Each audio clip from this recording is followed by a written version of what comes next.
I see. Hi. I see Marie. I see Sunanda. I see Amrita. Lito. Names.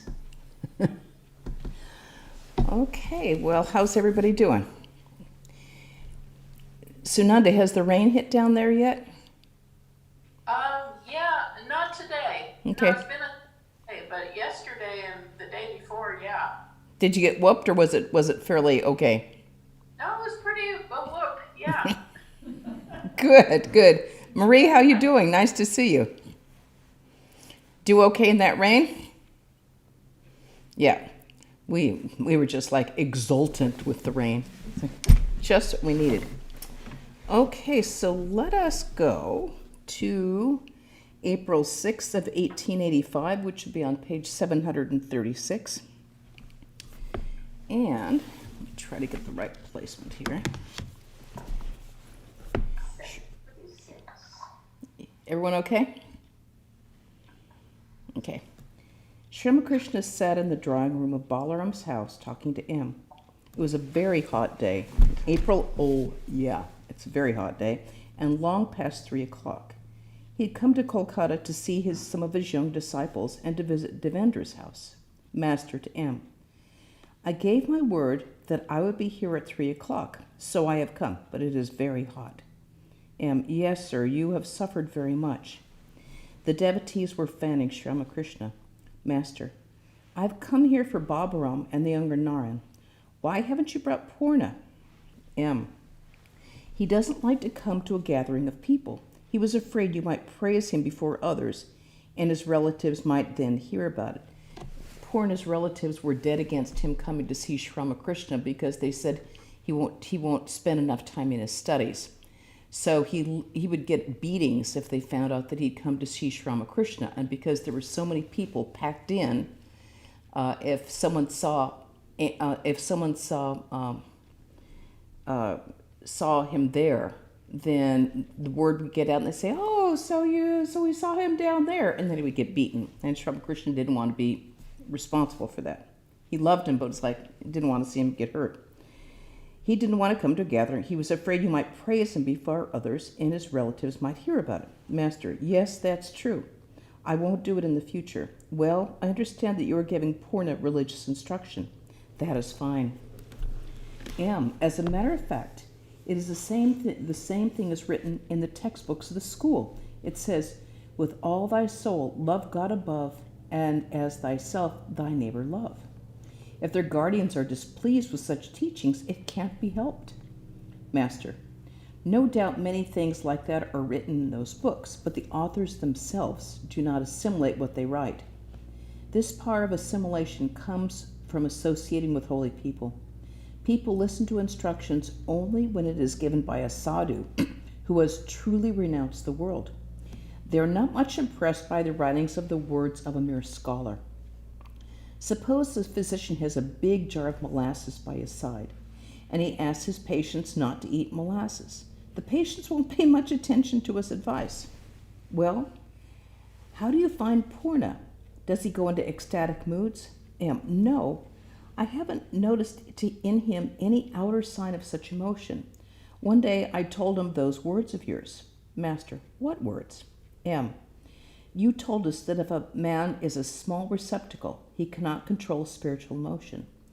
But if he is a large receptacle, he experiences intense emotions without showing it outwardly. You said that a big lake does not become disturbed when an elephant enters it, but when an elephant enters a pool, one sees tremendous confusion and the water splashes on the banks.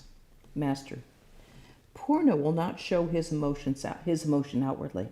He hasn't that kind of temperament. His other signs are good. What do you say? M. His eyes are very bright, very prominent. Master, mere bright eyes are not enough. The eyes of a godly person are different. Did you ask him what he felt after meeting me? M. Yes, sir. We talked about that. He has been telling me for the last 4 or 5 days that whenever he thinks of God or repeats his name, tears flow from his eyes, and the hair on his body stands on end. Such is his joy. Master, indeed, that's all he needs. The master and M were silent a few minutes. Then M said, "He is waiting." Master, "Who?" M, "Purna. Perhaps he's been standing at the door of his house. When any of us passes that way, he will come out running to salute us." Master, "Ah. Shamakrishna was resting, reclining against a bolster. M had brought with him a 12-year-old boy who was a student at his school. His name was Shirod. M, "He's a nice boy.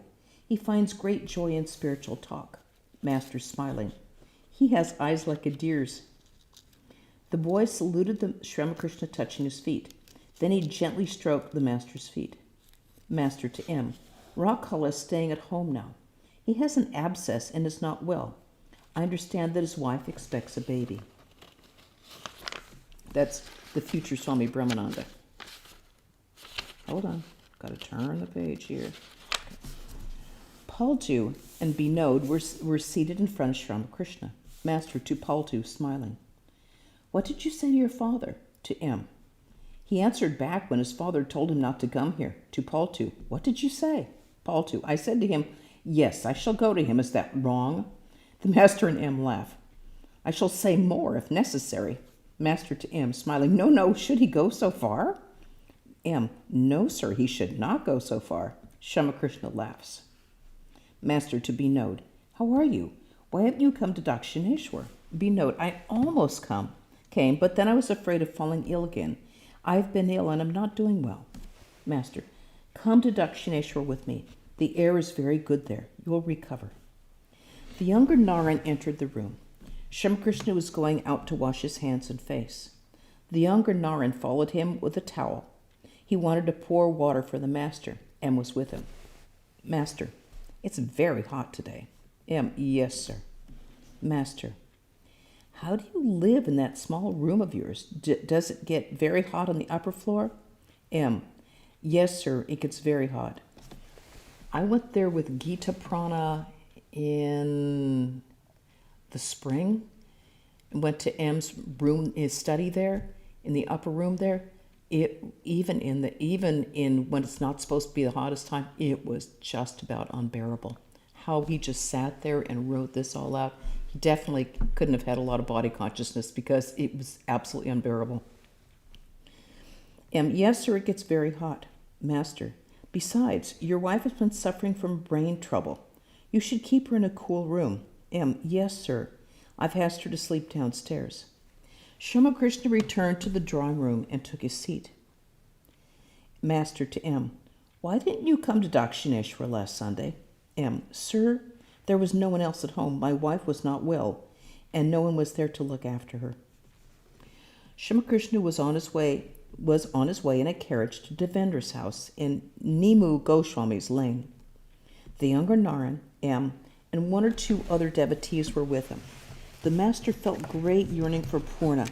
He began to talk of the young disciple. Master to M, "A great soul. Or how could he make me do japa for his welfare?" But Purna doesn't know anything about it. M and the other devotees were amazed at these words. Master, "It would have been nice if you had brought him here with you today. Why didn't you?" Seeing the younger Naran laugh, the master and the other devotees laughed too. The master said to M, laughing and pointing to Naran, "Look at him, look, how naive he looks when he laughs, as if he knew nothing. He never thinks of these three things, land, wife, and money.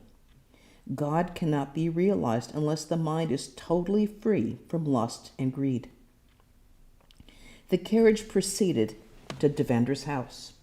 Once Sri Ramakrishna had said to Devendra at Dakshineshwar, "I have been thinking of visiting your house one day." And Devendra had replied, "The same idea came to my mind today, and I have come here to ask that favor of you. You must grace my house this Sunday." "But," the master said, "you have a small income. Don't invite many people. The carriage hire will also run into a big amount." See how practical Sri Ramakrishna was? I mean, he was always in a state of ecstasy. Still, he was very, very practical in day-to-day matters, very concise, never spaced out. Devendra had answered, laughing, "What if my income is small? One can run into debt to eat butter." At these words, Sri Ramakrishna had laughed a long time. Soon the carriage reached Devendra's house. Sri Ramakrishna said to him, Devendra, don't make elaborate arrangements for my wheel. Something very simple will do. I'm not very well today. Sri Ramakrishna seated himself in the drawing room on the ground floor of Devendra's house. The devotees sat around him. It was evening. The room was well lighted. The younger Narayan, Ram, Girish, Devendra, Akshay, Upendra, and some other devotees were present. As the master cast his glance upon a young devotee, his face beamed with joy. Pointing to the devotee, Sri Ramakrishna said to the others, he is totally free from attachment to land, wife, and money, the three things that entangle one in worldliness. The mind that dwells on these three cannot be fixed on God. He saw a vision too. To the devotee, tell us, what did you see? Devotee laughing, I saw a heap of dung. Some were seated on it, and some sat at a distance. Master, it was a vision of the plight of the worldly people who are forgetful of God. It shows that all these desires are disappearing from his mind. Need one worry about anything if one's mind is detached from lust and greed? How strange. Only after much meditation and japa could I get rid of these desires, and how quickly he could banish them from his mind. Is it an easy thing to get rid of lust? I myself felt a queer sensation in my heart 6 months after I began my spiritual practice. Then I threw myself on the ground under a tree and wept bitterly. I said to the Divine Mother, Mother, if it comes to that, I shall certainly cut my throat with a knife. To the devotees, if the mind is free from lust and greed, then what else can obstruct anyone? He enjoys then only the bliss of Brahman. Shashi, who later became Swami Ramakrishnananda, had recently been visiting Sri Ramakrishna.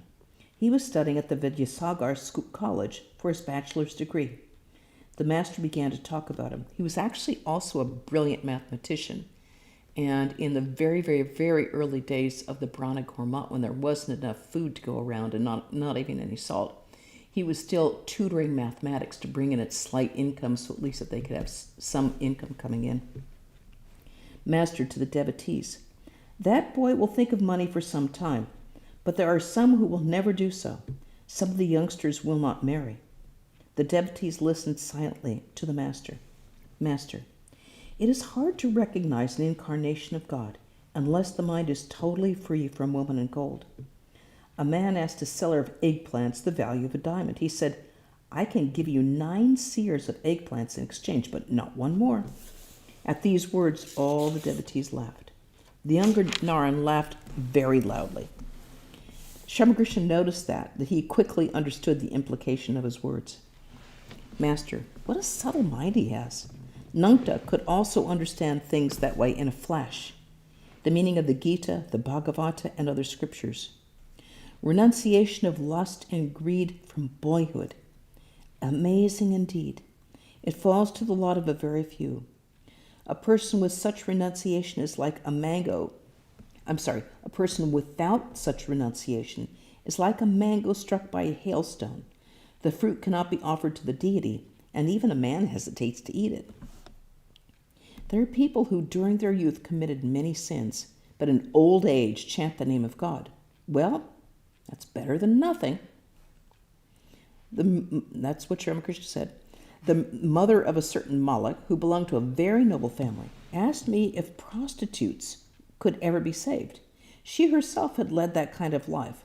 That's why she asked the question. I said, yes, they too will be saved, but only if they cry to God with a yearning heart and promise not to repeat their sins. What will the mere chanting of Hari's name accomplish? One must weep sincerely. The kirtan began to the accompaniment of drum and cymbals. The singer was a professional. He sang about Gauranga's initiation as a monk by Keshabharati. Oh, what a vision I beheld at Keshabharati's hut. Gaura, in all his matchless grace, shedding tears in 1,000 streams. Sri Ramakrishna went into ecstasy when he heard the song. The musician sang again, describing the suffering of a milkmaid of Vrindavan at her separation from Sri Krishna. She was seeking her Krishna in the Madhavi bower. Oh, Madhavi, give me back my sweet one. Sweet one is Madhava, which is another name of Krishna. Give me back my sweet one. Give him back, for he is mine, and make me your slave forever. He is my life, as water is to the fish. O Madhavi, you have hidden him in your bosom. I am a simple, guileless girl, and you have stolen my beloved. O Madhavi, I die for my sweet one. I cannot bear to live without him. Without my Madhava, I shall die. Oh, give him back to me. Now and then Sri Ramakrishna sang with the musicians, improvising the lines. How far from here to Mathura, where dwells the beloved of my soul? Sri Ramakrishna went into samadhi. His body was motionless. He remained in that state a long time. Gradually, his mind came down to the consciousness of the outer world. Still in a spiritual mood, he began to talk, sometimes addressing the devotees, sometimes the Divine Mother. Master, Mother, please attract him to thee. I can't worry about him any more. To M, my mind is a little inclined to your brother-in-law. To Girish, you utter many abusive and vulgar words, but that doesn't matter. It is better for these things to come out. There are some people who fall ill on account of blood poisoning. The more the poisoned blood finds an outlet, the better it is for them. At the time when the upadi of a person is being destroyed, it makes a loud noise, as it were. Wood crackles when it burns. There is no more noise when the burning is over. You will be purer day by day. You will improve very much day by day. People will marvel at you. I may not come many more times, but that doesn't matter. You will succeed by yourself. Sri Ramakrishna's spiritual mood became very intense. Again he talked to the Divine Mother. Mother, what credit is there in making a person good who is already good? O Mother, what wilt thou accomplish by killing one who is already dead? Only if you can kill a person who is still standing erect will you show your glory. Sri Ramakrishna remained silent a few minutes. Suddenly he said in a slightly raised voice, I have come from Dakshineshwar. I'm going, Mother. It was as if a child had heard the call of its mother from a distance and was responding to it. He again became motionless, absorbed in samadhi. The devotees looked at him with unwinking eyes. Still in an ecstatic mood, he said, I shall not eat any more luchi. At this point, a few Vaishnava priests who had come from the neighborhood had left the place. Sri Ramakrishna began to talk with the devotees in a very joyous spirit. It was the month of April, and the day was very sultry. Devendra had made ice cream. He offered it to the master and the devotees. M said in a low voice, Encore, encore. The devotees laughed.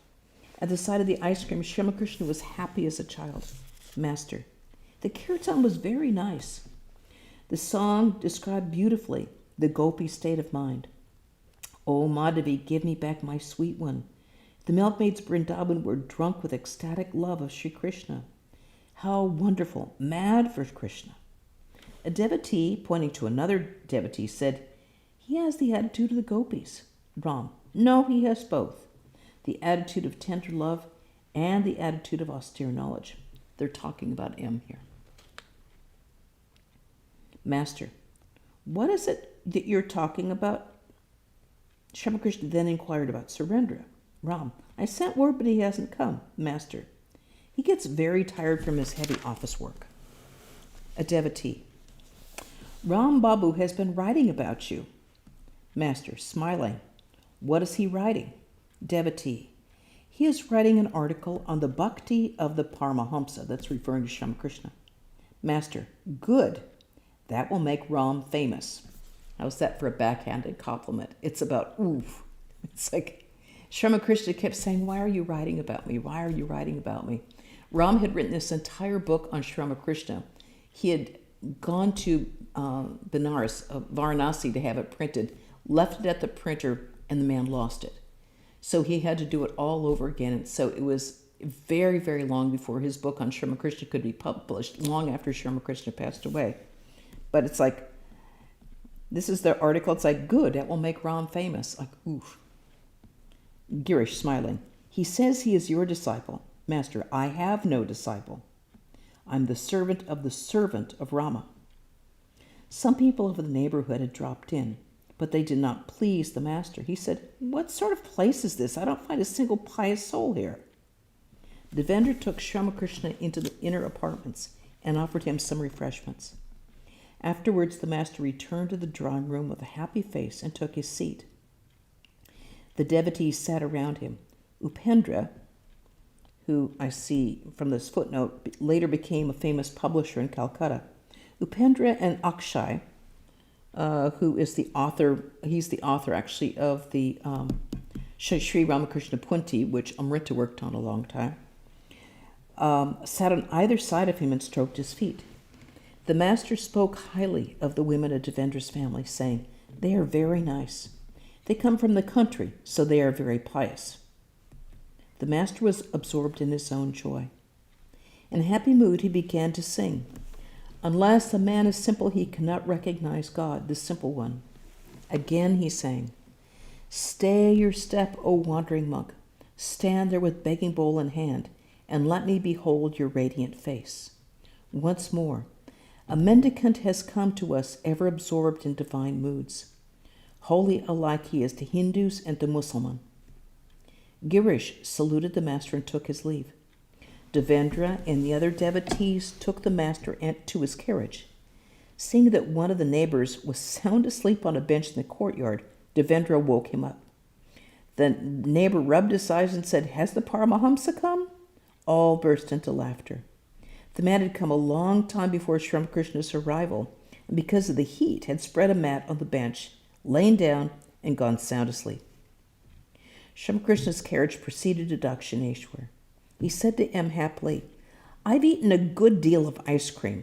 Bring 4 or 5 cones for me when you come to Dakshineshwar."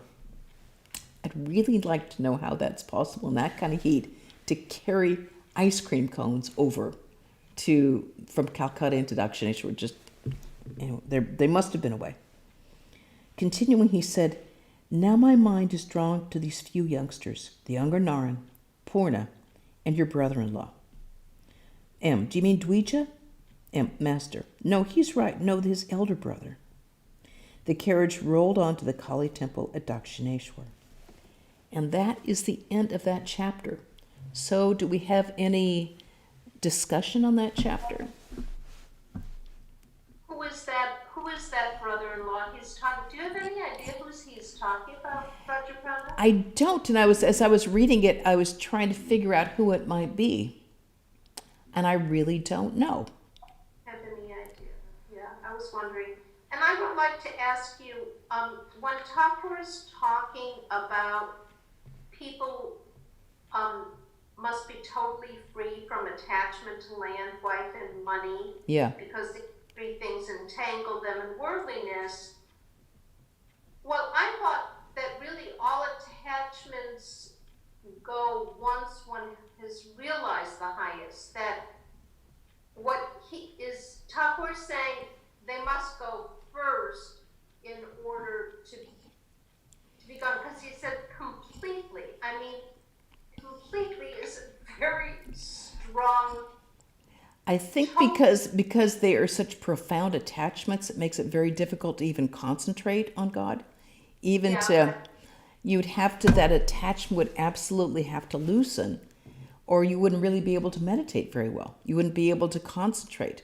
That would take a lot of jopam, a lot of prayer just to kind of loosen that attachment, because your mind becomes so absorbed in it that you can't, that your mind is never free. In fact, basically what happens is you lose your independence with every one of those.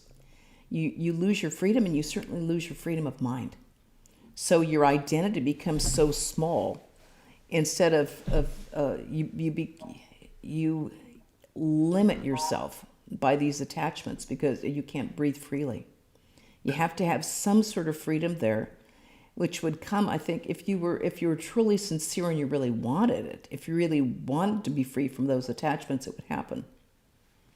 With jopam and prayer and meditation, I think it would gradually happen, but it would have to be sort of a two-part process. You'd go through the process, you'd really want to have those attachments released, and your sincerity and your practice would kind of loosen the shackles of it, because I think a lot of what he's saying too is you can't have a two-part life, like be really attached here and then try to have your spiritual practice here and pretend like they're not really related.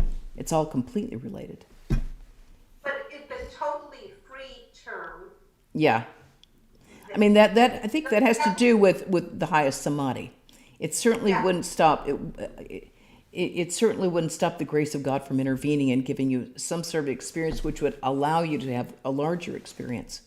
And if you had any sort of experience, then those attachments would just like, oh, who cares about that? Who cares about that when I can have something so much better? I mean, that would be such a much greater attraction that the other stuff wouldn't like, oh, who cares? Who cares? It's just so small.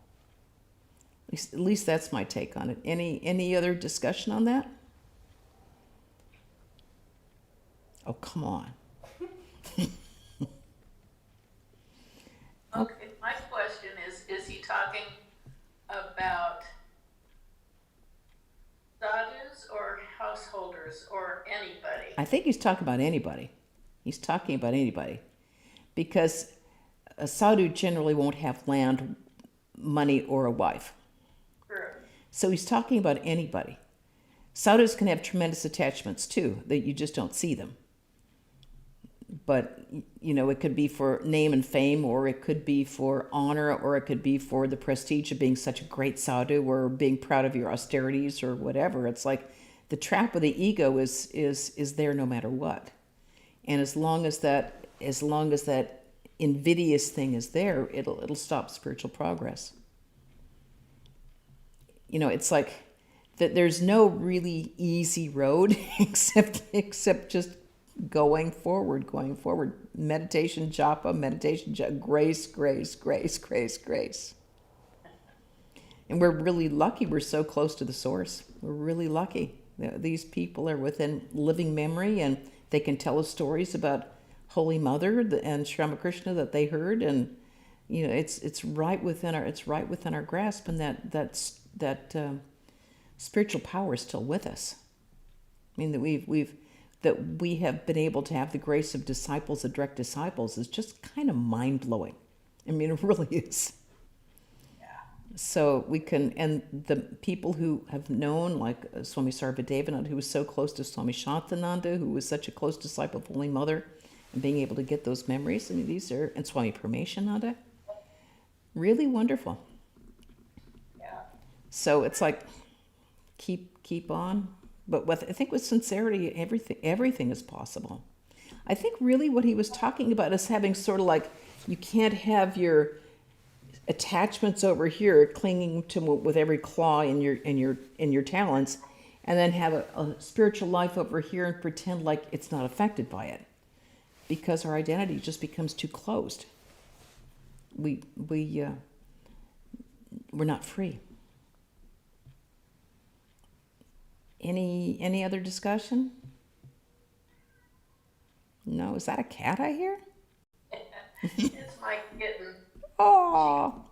It's really crazy this time of night. Okay. Yeah, good. Well, we know all about that. Yeah. Okay, well, then I'll close with a chant. Om Shanti Shanti Shanti Hari Om Tat Sat Sri Ramakrishna Arpanamastu. Oh, there will be a lecture here tomorrow, 11 o'clock on... Holy Mother. Yes, it's on Holy Mother, and the title of it is Learning from Holy Mother. Learning from Holy Mother. Sardadevi, is that it? Okay, you'd think I would know it by now. So stay well, everybody. Stay happy. Be strong. Great to see everybody.